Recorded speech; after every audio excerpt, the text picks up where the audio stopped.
Thomas Williams has virtually disappeared. Mac's family says they don't know for sure where he is. But even that doesn't stop what they call ugly rumors that Williams was offered hundreds of thousands of dollars to confess to the killing. We didn't have that kind of money. And who are we going to pay to want to take a murder charge, first of all? Nobody. Nobody wants to take a murder charge. They say somebody paid, offer him, what, $250,000 to take the rap. Where you gonna spend it on commissary? Really? $250,000 now? I'm gonna turn myself in for a murder? Man, come on. But at least one man is still pointing the finger squarely at Mac Phipps as the shooter. Baron Victor's cousin Nathaniel Tillotson claims he was only a few feet away that fatal night. Tillotson was a major witness for the prosecution, but some say his story has a lot of holes in it. Initially it was, I saw a person with a black handgun shot my cousin, and then it was, Mac had a chrome handgun, he shot my cousin, and he said he went running over there when his cousin was shot, and then in the next statement he was holding his cousin, looking Mac dead in the eyes when he shot him, and so each time his statement changed.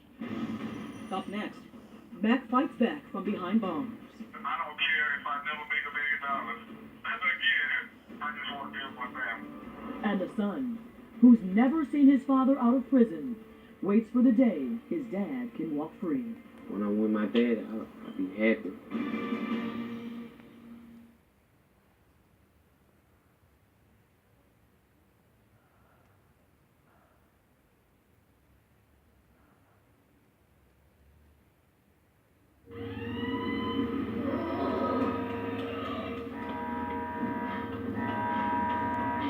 Oh shit, I'm recording. I should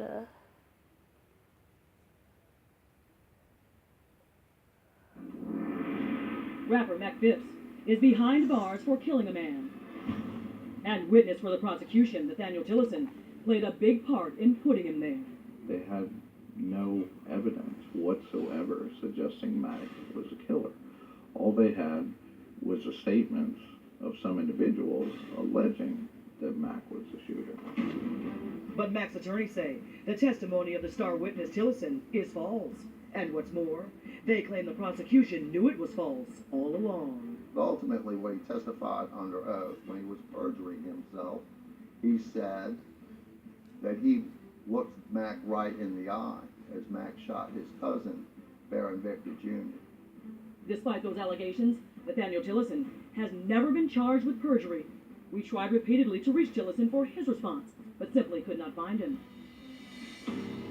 In fact, neither can New Orleans attorney Buddy Spell, who revived Mac's case after meeting with journalist David Luer, who has followed the story for years.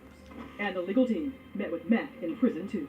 I was struck by his honesty and his whole demeanor, his character. He has the respect of everybody at the prison from the warden on down. There is not anybody who will say a bad word about Mac. After taking a hard look at the evidence, the attorneys zeroed in on Nathaniel Tillotson's eyewitness account that he saw Mac pull the trigger.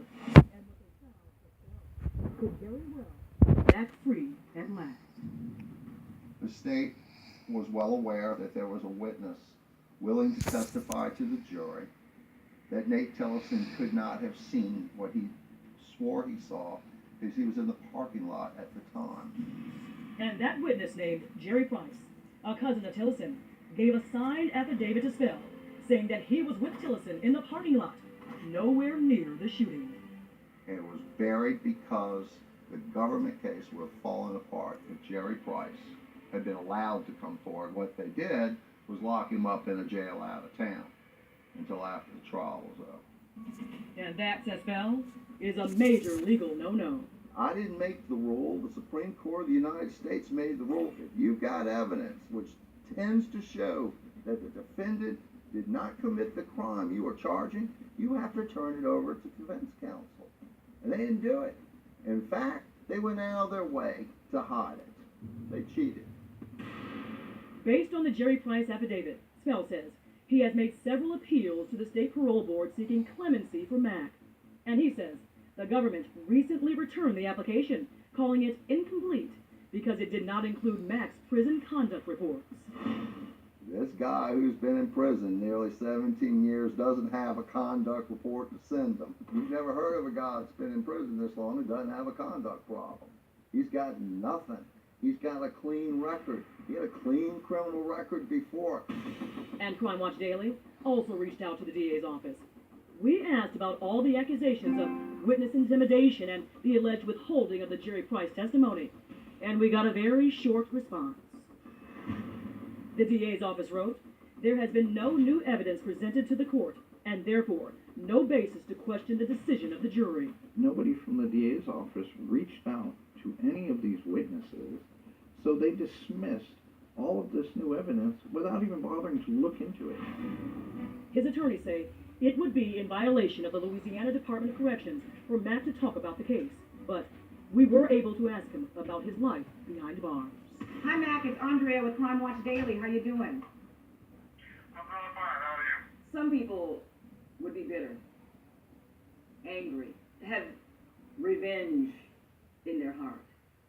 Everyone that I talk to about you says you don't. I decided long ago that, you know what, I accepted the highs in this life. You know, I've traveled around the world, did a lot of things that a lot of people dream of doing. You know, so who am I to not accept the low? I mean, it is what it is. Mac, tell us how old you are right now. I'm 39. What do you want to be doing at 40? I want to be at home, in the backyard, posting my son up under the goal and dunking on him, talking trash to him, and throwing the basketball in his chest. That's what I want to do. Do you feel in your heart that that will happen? Yeah. Later, we met with Mac's #1 supporter on the outside, his only child and namesake, 16-year-old Matt Green, born while his dad was in prison. He visits often and looks forward to the day when there will be no bars between them. Tell me about him. He's very kind and he's loving. He's a person that sits and listens. You can talk to him. He's funny. He'll crack jokes. He just a person that can make you smile. And when I'm with my dad, I'll be happy all the time. He was just telling me like, son, it's gonna be over soon. And I believe him. He coming home. He coming home. And when it comes to fathers and sons and guys named Mac, we give the last word to Mac Sr., who wants to be sure his imprisoned son is clear on one thing. He's a better person than I am. Far better person than me. Like a grown man breaking down like a little kid. No. A real man. Loving his son. That's what this is. With me now to discuss how he plans to get Mac Phipps out of jail is his lawyer, Buddy Spell. Thanks for coming up from New Orleans. I appreciate it. It's our pleasure. Do you get him out of prison? Is that possible? It's less of a legal issue now, Chris, than a political issue. What is the most critical piece of evidence that's going to help you do that? The most critical piece of evidence is Jerry Price. That Mr. Price would have put the lone eyewitness's testimony into jeopardy. How is it possible that another man confessed to this crime, yet your client is still in prison? I can't explain it to you, to be honest with you. How is that possible? It's a judicial system that failed thoroughly and completely in this particular matter. We are cautiously optimistic that he comes home for Christmas. We are confident that he's coming home soon. Buddy Spell, thanks for coming up from the Big Easy. I appreciate it very much. I'm just saying. It's just right there. But, see, that's solid. Why not? That's a thing. Restaurant Riviera? Solid. No. Help stop fraud fast on your TD cards. That's a thing. TD Fraud Alerts. TD, ready for you. Right here.